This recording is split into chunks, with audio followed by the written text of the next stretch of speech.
నమస్కారం. ఎప్పుడైనా గమనించారా, పెద్ద పెద్ద క్రేన్లు అంత బరువునెలా ఎత్తుతున్నాయి? లేదా రోలర్ కోస్టర్లకి అంత స్పీడెలా వస్తోంది?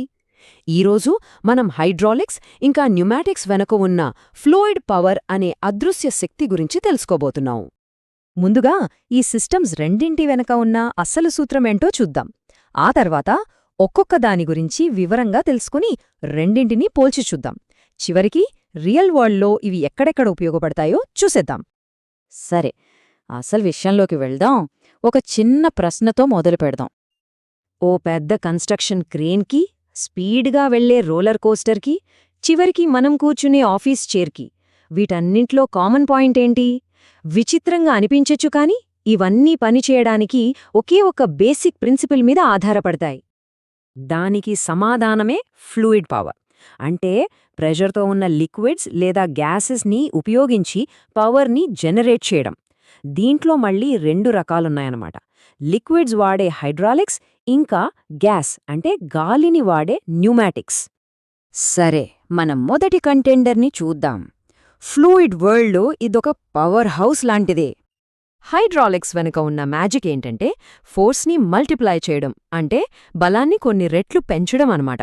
ఎలాగంటే ఆయిల్ లాంటి లిక్విడ్స్ అసలు కంప్రెస్ అవ్వవు. సో ఒక చిన్న ఏరియాలో కొంచెం ఫోర్స్ అప్లై చేస్తే అది మరోవైపు ఉన్న పెద్ద ఏరియా మీద విపరీతమైన ప్రెషర్ని క్రియేట్ చేస్తుంది. ఏ ఇమేజ్లో చూస్తే సిస్టమ్ ఎలా పనిచేస్తుందో క్లియర్గా అర్థమవుతుంది. ఒక పంప్ ట్యాంక్ నుండి ఆయిల్ని తీసుకుని పైపులు, వాల్వ్స్ ద్వారా ఈ సిలిండర్ లాంటి యాక్టివేటర్కి పంపిస్తుంది. అసలైన బరువైన పనులన్నీ చేసేది ఇదే. సో విషయమేమిటంటే, ఎక్కడైతే విపరీతమైన పవర్, స్ట్రెంగ్త్, మన్నిక కావాలో అక్కడ హైడ్రాలిక్స్ వాడతాం. అందుకే కదా పెద్ద పెద్ద ఎక్స్కవేటర్లలో, క్రేన్లలో మనకి ఇవే కనిపిస్తాయి. ఓకే, హైడ్రాలిక్స్ సంగతి చూసాం కదా. ఇప్పుడు మన రెండో కంటెండర్ వైపు వెళదాం. ఇది ఎలాంటి పవర్ని క్రియేట్ చేస్తుందో ఓసారి చూద్దాం. న్యూమాటిక్స్ని మనం ఒక స్ప్రింటర్తో పోల్చొచ్చు.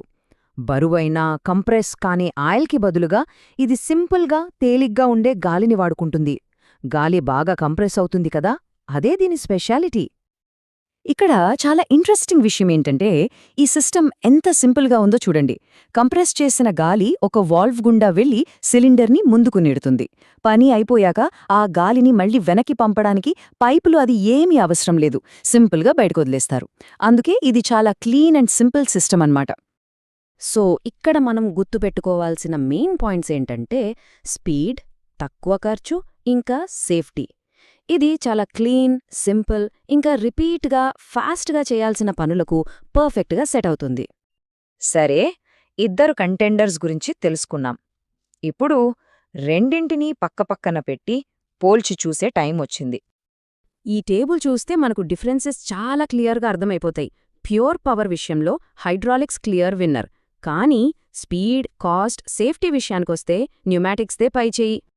ఇంకా సింపుల్గా గుర్తుపెట్టుకోవాలంటే హైడ్రాలిక్స్ని ఓ హెవీ వెయిట్ లిఫ్టర్లా ఊహించుకోండి. ఇక న్యూమాటిక్స్ని మెలుపు వేగంతో పరిగెత్తే స్ప్రింటర్లా అనుకోవచ్చు. మరి ఈ రెండింటి బలాలు వేర్వేరు కదా. మరి మన చుట్టూ ఉన్న ప్రపంచంలో వీటిని ఎక్కడెక్కడ వాడుతున్నారు? ఎక్కడైతే విపరీతమైన ఫోర్స్ అవసరమో, అంటే భారీ పరిశ్రమలు, కన్స్ట్రక్షన్ సైట్లు, చివరికి విమానాల్లో కూడా హైడ్రాలిక్స్నే వాడతారు. టన్నుల కొద్దీ బరువులుని ఈజీగా లిఫ్ట్ చేయగలదు కాబట్టి. ఇక న్యూమాటిక్స్ విషయానికొస్తే స్పీడ్, సేఫ్టీ ఎక్కడ ముఖ్యమో అక్కడ ఇది కనిపిస్తుంది. ఫ్యాక్టరీలోని ఆటోమేషన్ లైన్లలో, మెడికల్ ఎక్విప్మెంట్లో, చివరికి అమ్యూజ్మెంట్ పార్క్ రైడ్స్లో కూడా దీన్నే వాడతారు. అయితే ఇన్ని చూశాక, రియల్ వరల్డ్ అప్లికేషన్స్ తెలుసుకున్నాక ఒక ఫైనల్ ప్రశ్న మిగిలియుంది. అయితే చివరకు ఏది బెటర్? నిజం చెప్పాలంటే ఏది బెటర్ అనేది ప్రశ్న కాదు, ఏ పనికి ఏది కరెక్ట్ టూల్ అనేది ప్రశ్న. సో ఇక్కడ ఒకటే విన్నర్ అని చెప్పలేం. ఒకటేమో ఆపలేని బలం, రెండోదేమో మెరుపు వేగం లాంటి నైపుణ్యం. ఈ రెండు వేర్వేరు శక్తులు కలిసే మన ఆధునిక ప్రపంచాన్ని నడిపిస్తున్నాయన్నమాట. మన చుట్టూ ఉన్న ఈ అదృశ్య శక్తులు మన ప్రపంచాన్ని ఎలా మారుస్తున్నాయో గమనిస్తే చాలా ఆసక్తికరంగా ఉంటుంది కదా.